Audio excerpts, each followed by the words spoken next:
Big Lumberjack title match announced for SmackDown. The Young Bucks say the Hardy Boyz are the greatest tag team of all time, and Retribution member T-Bar makes an offer to Randy Orton on Twitter.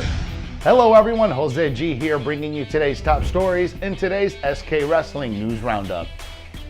Big Lumberjack title match announced for Christmas Day episode of SmackDown. WWE has announced a big title match for the upcoming episode of SmackDown. Sami Zayn will defend his Intercontinental Championship against Big E in a Lumberjack match.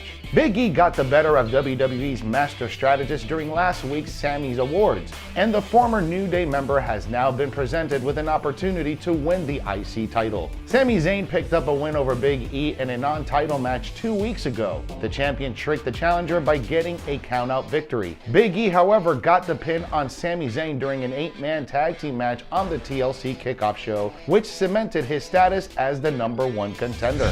Big E has moved from strength to strength since the New Day split up, and his singles push could include a second IC title win. The next episode of SmackDown will be the Fallout show for TLC, and WWE has lined up 2 more championship matches. Roman Reigns will defend the Universal title against Kevin Owens in a steel cage match. Asuka and Charlotte Flair will also defend their newly won WWE Women's Tag Team titles. The Christmas special day of SmackDown is shaping up to be a high-profile affair with 3 big title matches already announced for the episode. Trish Stratus has already discussed about having a new role in WWE.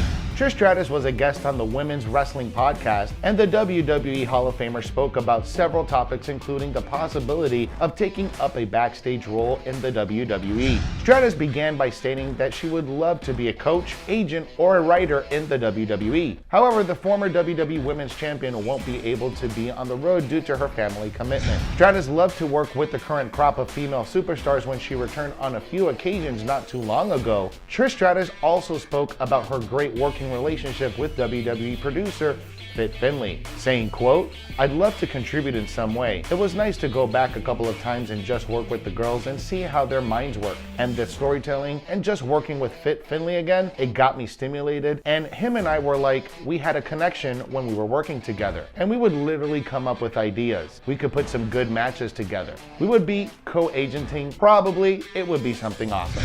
Trish Stratus also revealed that she had conversation with Matt Bloom about a role in NXT, saying, quote, "I would love to contribute in some way, and I've talked to Matt Bloom, my former partner, about possibly going to NXT. We've talked about it on a number of occasions. The right time has never come about to do that. I love working with young minds, and that was the best part of Tough Enough, was to do that sort of thing. Yeah, for sure," end quote. Trish Stratus didn't rule out a return to the ring either, and the future could bring up a host of different possibilities with regards to her involvement in wrestling. The Young Bucks say that the Hardys are the greatest tag team of all time. Matt and Nick Jackson were recently on the Chris Van Vliet show, and during the interview, the Young Bucks were asked on who they thought were the greatest tag team of all time. Matt Jackson answered that, in his opinion, Matt and Jeff Hardy were the best tag team of all time, saying that they were the biggest box office team in the history of pro wrestling, saying, quote, "It's Matt and Jeff Hardy. They're the greatest ever. There's so many ways that you measure that, and I know that we say it's an opinion, but at the same time, this is a box office business, and Matt and Jeff Hardy are the biggest box office tag team act in the history of the business. Could we ever reach those numbers that they hit? I don't know, because it's a different time now. We're talking about the Attitude Era when those ratings were insane and people were buying merchandise everywhere. But hey, again, dream big. If one day people compare us to them, and they already do compare us to them, but if they say we're better than them, man, what a crazy accomplishment. But like Nick said, who wants to really be known as the second best tag team of all time?" End quote. Nick Jackson added that one thing that the Young Bucks had on Matt and Jeff Hardy were that they were never split up. He added that if he and his brother Matt stuck together for the rest of their careers, that would be a big accomplishment in itself. Speaking of splitting up, Matt Hardy is currently signed to AEW while his brother Jeff Hardy is still with the WWE on the Raw brand. Drew McIntyre reveals an interesting story behind how he came up with the Claymore kick. WWE Champion Drew McIntyre was a guest on the latest edition of the Broken Skull Sessions hosted by Stone Cold Steve Austin. During the interview, the Rattlesnake asked Drew McIntyre about how he came up with his finisher, the Claymore kick. McIntyre revealed that he came up with the move while he was with 3MB. McIntyre revealed how his leather pants in 3MB accidentally led to the Claymore kick.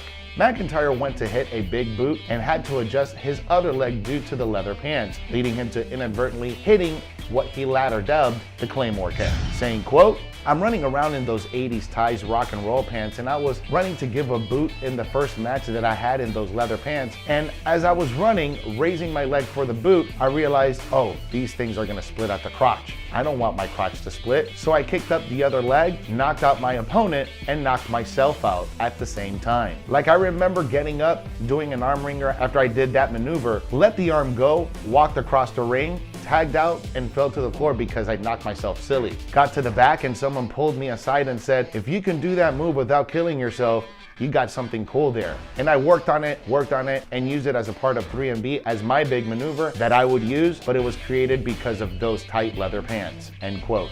WWE Retribution member T-Bar makes an offer to Randy Orton on Twitter.